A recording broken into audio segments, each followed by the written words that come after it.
Salut à tous, ici Greg alias GTechFPV de la team Taras. Aujourd'hui je vais vous présenter donc la nouvelle frame Vega HD, toujours créée par Fred Dodge alias DJM600. Cette frame est plutôt orientée freestyle. Nous avons également un petit accessoire impression 3D fait par Fabien Barthélémy, qui est également l'auteur du pod de la version Race. Passons à la mesure. L'épaisseur de la top plate est de 1,6 mm. La largeur des bras est de 1 cm. L'épaisseur des bras est de 4 mm pour cette frame. Il existe la version R qui est en 5 mm. Comme à son habitude, on reçoit donc la frame dans un petit sachet en plastique avec la liste de tous les éléments. Chaque élément ont été contrôlés directement par Fred. La qualité du carbone est donc au rendez-vous. La frame est donc composée de 4 bras, d'une top plate, de fixation bottom plate, ainsi que toute la visserie et les entretoises. La visserie nylon est également prévue.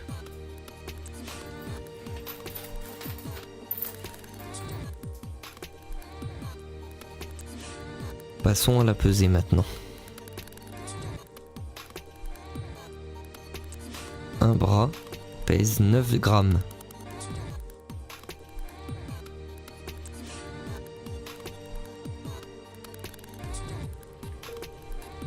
La totalité du carbone pèse 55 grammes.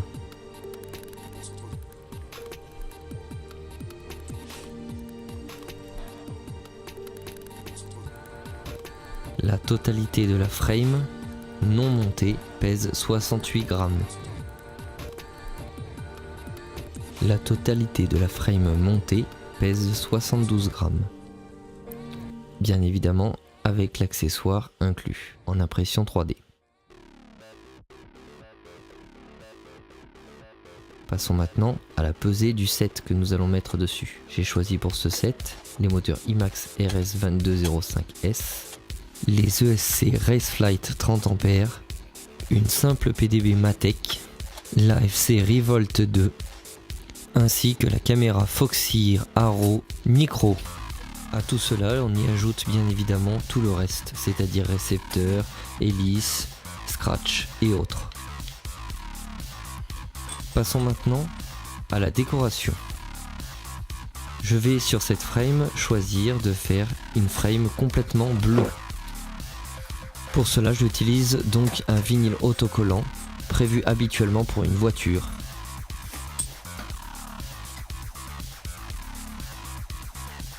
Cette plaque autocollante se commande sur Banggood. Décoller, plaquer les morceaux de carbone sur l'autocollant.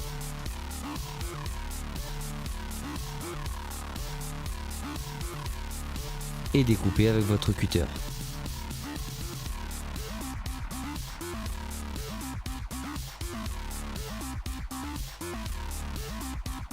Le couteau de précision est bien évidemment plus pratique.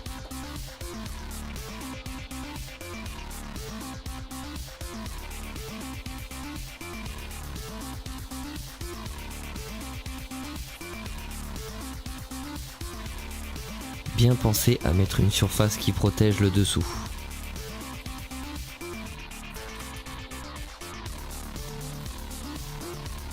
Essayez d'épouser le plus possible les bords. Enlevez le plastique de protection. Plaquez bien. Faites tous les petits trous.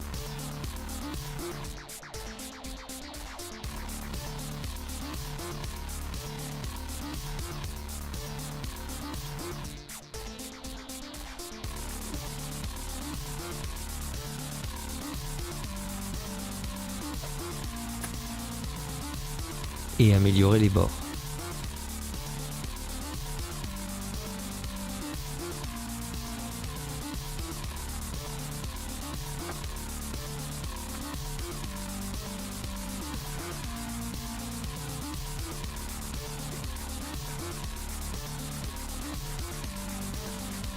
recommencer l'opération au verso, de façon à ce que les éléments de la frame soient décorés recto et verso.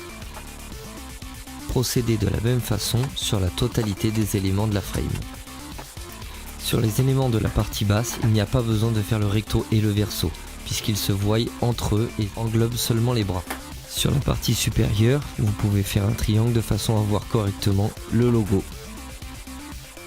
Nous allons passer au montage de la partie électronique. Nous allons donc souder le moteur aux ESC et ainsi que tout le câblage. Le but est de préparer les bras un par un et ensuite fixer la totalité au bras, puis fixer le bras à la frame. J'étame donc les câbles de mon moteur ainsi que les pastilles sur l'ESC et les soude sur la partie de l'ESC concernée.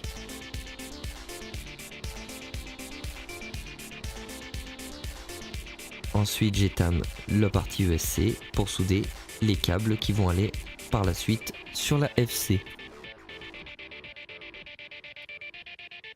J'ai choisi pour ce montage de jouer le côté bleu au maximum. Les câbles d'alimentation de l'ESC sont donc bleus. Il faudra faire extrêmement attention car nous pouvons plus différencier le plus et le moins grâce à la couleur du câble. Maintenant passons donc au signal de l'ESC. Je ne vais volontairement pas souder la partie de la masse. Je ne garde uniquement que le câble de signal. Il est possible de mettre ce câble de masse si vous le désirez. Je vais mettre une gaine thermo afin de protéger la totalité de mes soudures. Avec le pistolet, je vais chauffer la gaine thermo afin qu'elle se rétracte. Voilà, mon premier moteur est prêt. Je vous laisse procéder de même pour le deuxième, troisième et quatrième moteur. Pour ce qui est l'assemblage au bras, faites attention. Le sens des bras est important. Il faut que les vis forment une ligne sur les deux côtés, dans le sens de l'avant à l'arrière. Positionnez donc votre électronique sur le bras et fixez-le.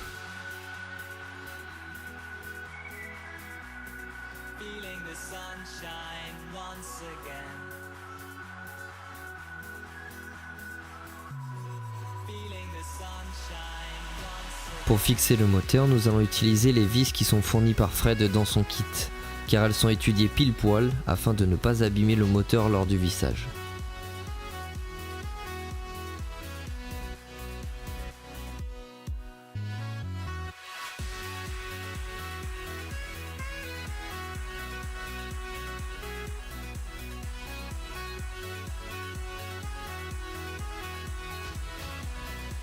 Une fois les moteurs fixés, nous allons fixer tout simplement l'ESC au bras grâce à une gaine thermo transparente. Commencez par les deux bras avant.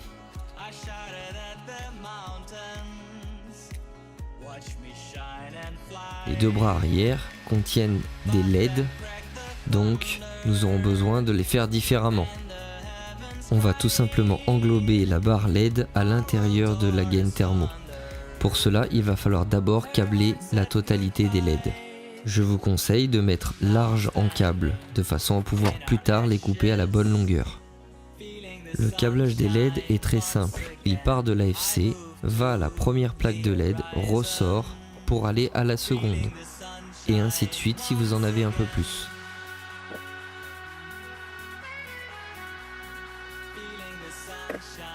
Sur les plaques de LED, les in et out sont indiqués. Bien suivre les indications.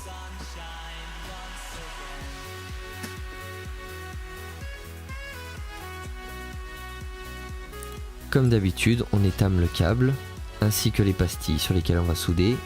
On les présente et on soude. Ici, nous avons donc 3 fils. Le plus pour le 5 volts, le moins pour la masse et le signal pour la commande de LED. On soude exactement la même chose sur la sortie. Ensuite, je vais venir insérer tout ça sur mon bras. Je verrouille un petit peu avec de colle à chaud pour éviter les faux contacts.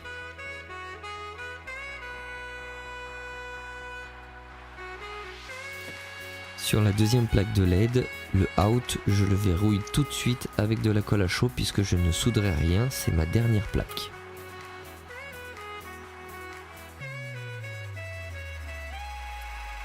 Un petit peu de gaine thermo pour fixer l'ensemble au bras.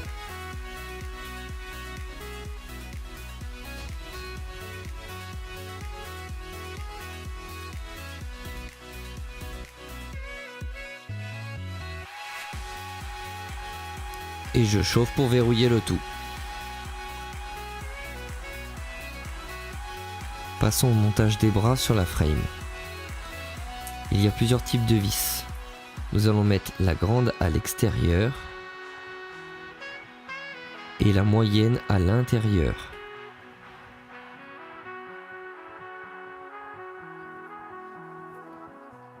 Je viens y fixer mon bras.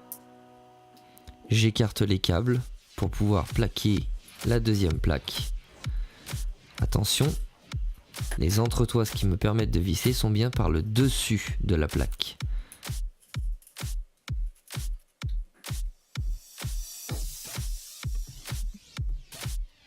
Je glisse le bras suivant et toujours la même chose, grande vis à l'extérieur, moyenne vis à l'intérieur.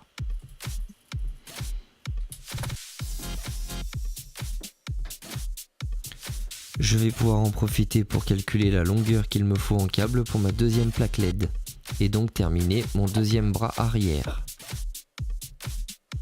Je couple le câble à la bonne longueur. Je dénude.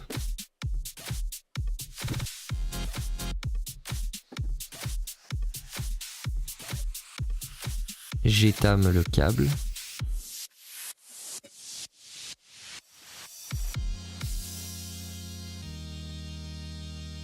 Et je soude sur la plaque LED en évitant de faire torsader le câble. Je vais essayer donc à ce que le câble plaque bien correctement à la frame. Un petit coup de colle à chaud, toujours pareil, pour vérifier que je ne fais pas de faux contact avec la frame. Je glisse dans la gaine thermo la totalité et chauffe pour verrouiller le tout sur le bras. On fait maintenant de même avec les deux bras avant. Grande vis à l'extérieur, moyenne vis à l'intérieur.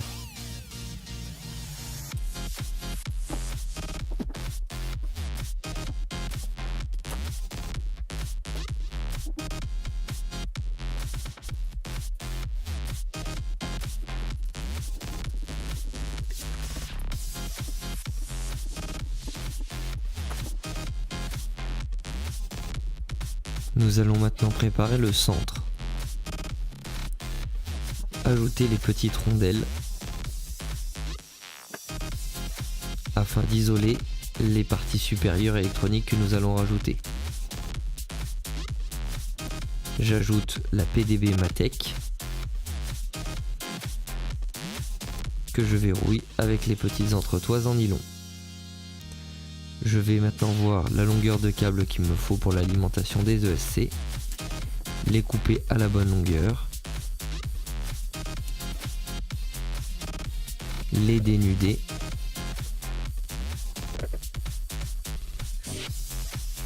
les étamer et les souder.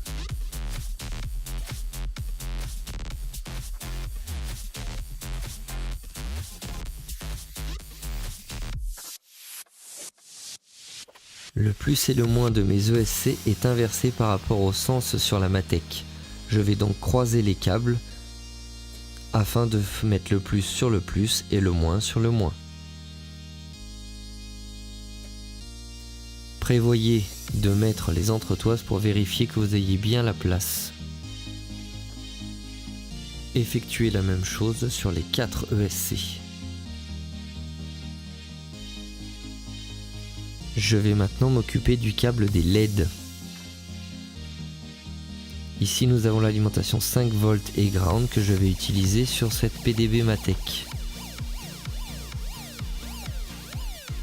Je vais vérifier où se branche la LED sur la FC.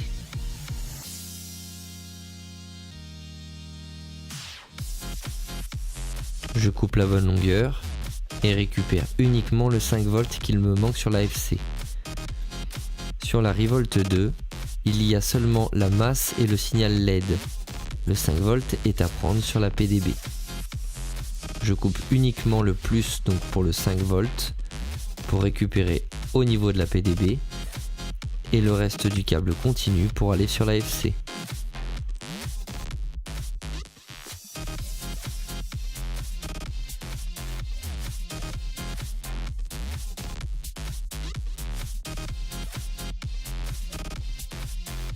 Nous allons maintenant nous occuper de l'alimentation de la FC.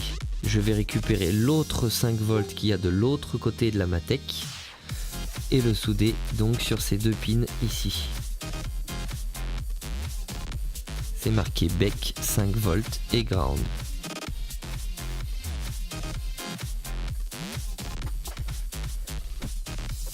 Nous allons donc prendre simplement deux câbles et les souder entre le 5 volts de la PDB et l'entrée 5 volts de la Revolt 2.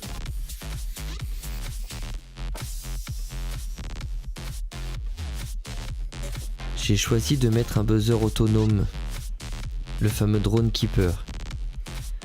Je vais le brancher tout simplement sur la tension LiPo afin qu'il se recharge à chaque fois que je branche une LiPo et qu'il m'alerte également en cas de basse tension LiPo. Pour cela, sur la Matek, nous avons deux pastilles, VCC et ground. Le VCC est tout simplement la tension qui arrive de la LiPo.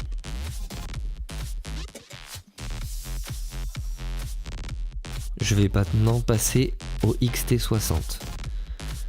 Toujours avec des câbles bleus, donc bien faire attention au plus et au moins. Les câbles d'alimentation LiPo sont souvent plus épais que le reste, car toute la puissance de la LiPo passe dedans. Donc, pour les souder, il faut souvent un fer un peu plus puissant, qui chauffe plus, afin de ne pas laisser trop longtemps le fer sur les pastilles. J'utilise ici un fer qui fait tout simplement jusqu'à 400 degrés. Il est marqué d'ailleurs dessus 65 watts. Pour étamer correctement, il suffit de mettre de l'étain sur la totalité des filaments du câble. Il faudrait que sur le bout du câble, on ne voie plus les fils. Le but, c'est que la soudure soit brillante et lisse.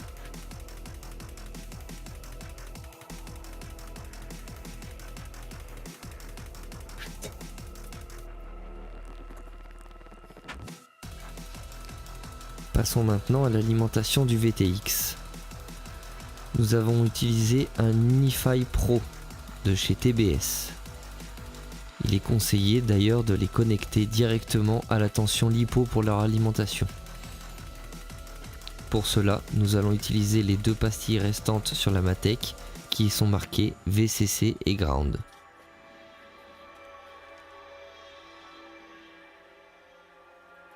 Je vous rappelle que le VCC est la tension LiPo directe.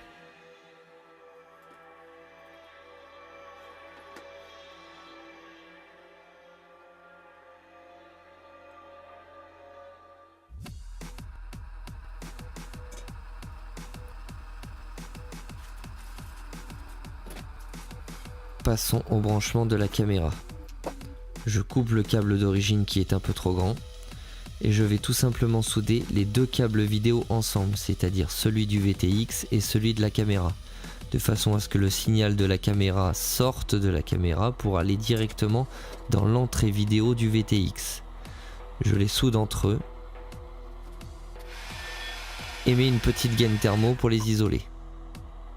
Sur la Foxeer Arrow Micro, nous pouvons avoir le voltage qui s'incruste dans l'OSD de la caméra.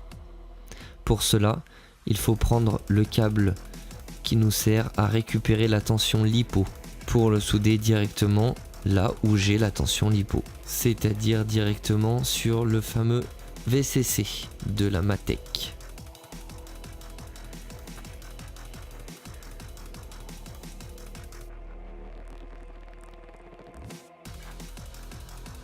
Je vais maintenant m'occuper de l'antenne VTX. Je vais retirer le câble existant habituellement sur le VTX Unify Pro pour y mettre une antenne directement UFL qui vient de chez Furious FPV. J'agrandis le trou prévu dans l'impression 3D de Fabien pour pouvoir y caler directement l'antenne. Je vais également la verrouiller avec quelques petits points de colle.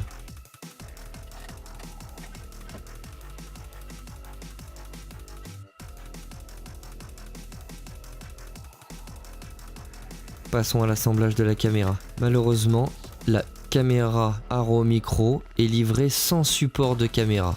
J'ai donc commandé séparément un support de Runcam Micro qui est exactement la même taille que la Foxeer. Passons donc à l'enlèvement du câble UFL vers SMA prévu initialement pour le remplacer par l'antenne UFL direct.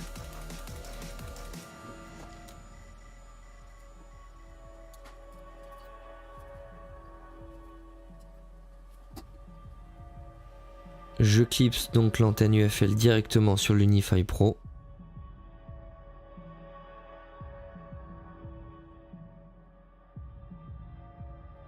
Vérifie le positionnement et verrouille le tout avec un point de colle.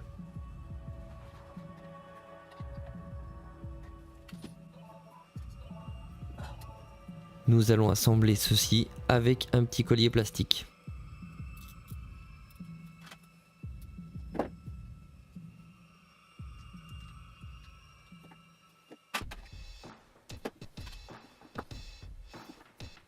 Passons à la fixation de la caméra. Utilisez donc les petites vis prévues à cet effet et les rondelles servent donc à pouvoir régler la caméra sans que ceci se dérègle pendant les vols violents.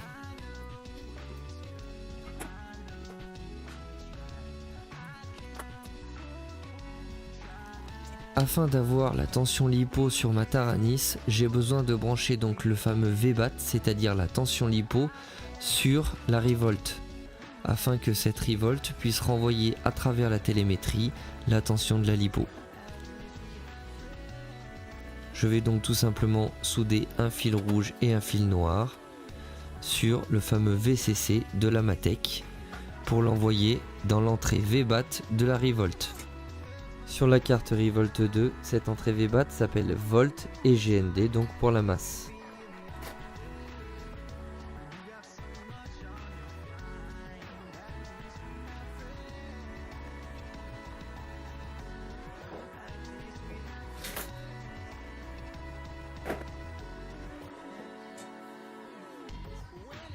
Nous allons ensuite souder l'alimentation de l'AFC en 5 volts que nous avions préparé tout à l'heure. Sur la Revolt 2, elle est identifiée bec 5 volts et GND. Je vous rappelle, on avait récupéré donc le bec 5 volts de la Matek afin de l'insérer dans l'entrée 5 volts d'alimentation de la carte. Une fois tous les câbles soudés, nous allons pouvoir mettre les entretoises en plastique afin de fixer la carte de vol Revolt 2.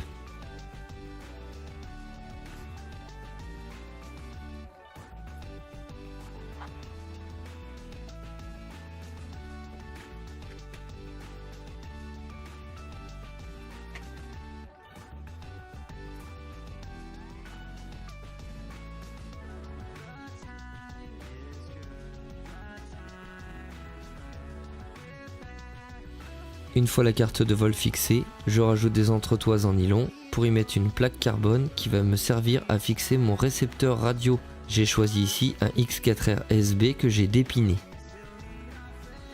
Avant cela, nous allons nous occuper donc des câbles LED que nous avions préparés tout à l'heure.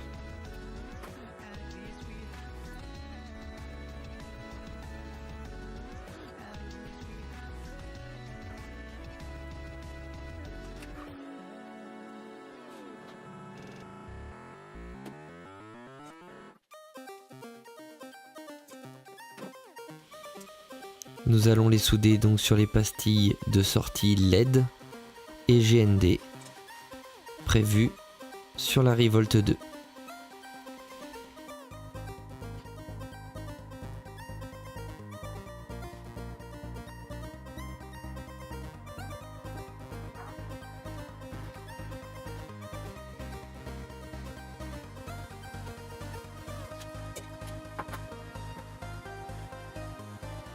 Nous allons maintenant souder tous les câbles signaux des ESC. Sur la Revolt 2, ils sont placés dans chaque coin de la carte. Il suffit simplement de dénuder et de raccorder le câble signal de l'ESC dans le coin de la carte prévu à cet effet. Arrière droit sur le M3.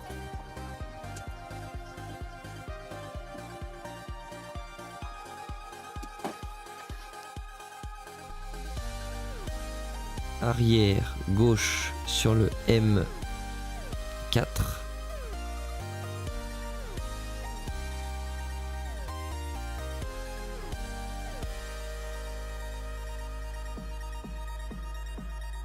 Avant droit sur le M2.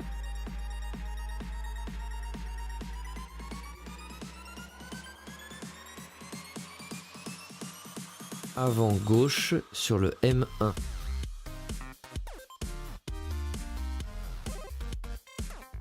Je remets la plaque de carbone qui va me servir à fixer mon récepteur radio que je fixe avec un collier plastique.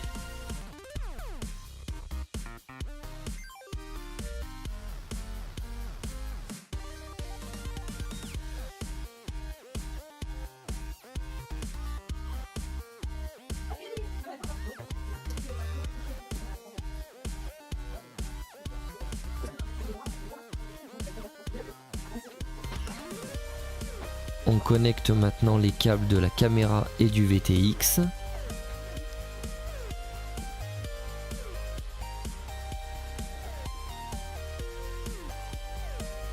Et on fixe la totalité du pod.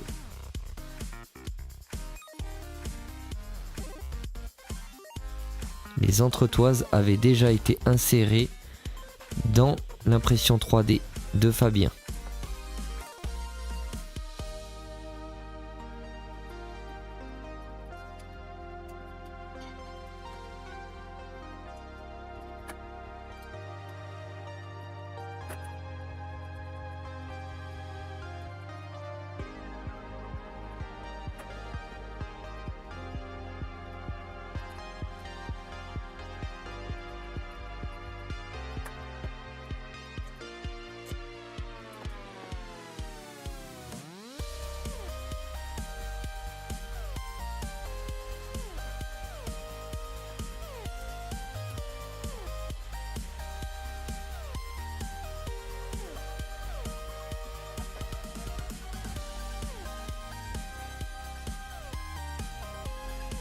Nous allons maintenant fixer les antennes du récepteur radio.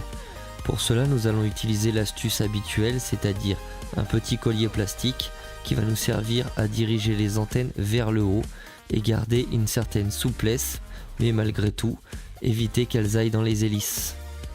Donc fixer un collier plastique sur la frame, une gaine thermo très fine, et ensuite glisser l'antenne dans la gaine thermo, avec le collier plastique inclus bien évidemment.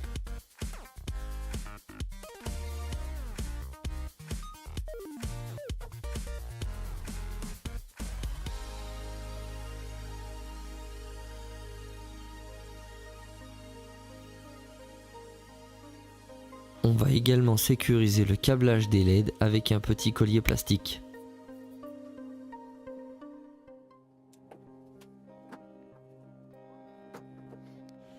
Installons maintenant les hélices, bien évidemment dans le bon sens comme d'habitude.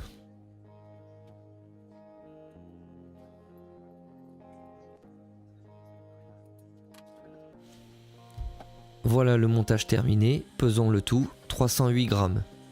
Avec la lipo 507 grammes. En ajoutant la caméra HD 582 grammes.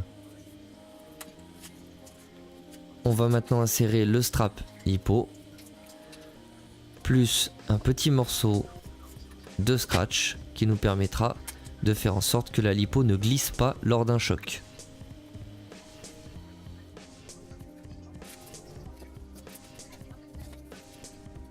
Nous allons fixer donc le support de la Runcam 2 HD, qui est une impression 3D tout simplement, avec des colliers plastiques également.